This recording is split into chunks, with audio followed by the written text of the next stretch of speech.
সবাইকে ধরে নিয়ে এসেছি, সবাইকে মেশিনের ভেতরে বন্দি করে দিলাম।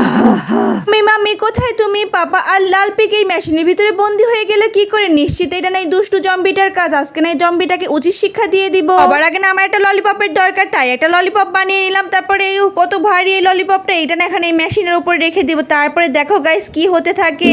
ক্যান্ডি ক্যান্ডি গন্ধ, আরে ক্যান্ডি খেতে আমার খুব ভালো লাগে। তাড়াতাড়ি ক্যান্ডিটা খেয়ে নেই।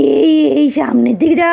দুষ্টু জম্বি কোথাকার, ক্যান্ডি খাওয়ার খুব শখ। এই নে ভেতরে গিয়ে বেশি করে ক্যান্ডি খা। এখন দরজাটা বন্ধ করে দিলাম, আর একটা কয়েন দিয়ে দিলাম। দেখো এখন না আমি আমার বোন লাল পিককে বের করে নিয়ে আসবো আস্তে আস্তে। আমার না খুব ভয় হচ্ছে পাপা পিক না পড়ে যায়, খুব ভারী তো তাই খুব ভয় লাগছে। এখন মাম্মি পিককে নিয়ে আসলেই হয়ে যাবে। এই তো আর একটু, এই তো আমি মাম্মি পিককেও বের করে নিয়ে এসেছি। এখন এই জম্বিটার কি করবো বন্ধুরা তোমরাই বলে দাও। আমি কি এই জম্বিটার সাথে ঠিক কাজ করলাম কিনা তা তোমরা কমেন্টে জানাও, আর ভিডিওতে লাইক দিয়ে চ্যানেলটাকে সাবস্ক্রাইব করো। এখন কয়েনটা বের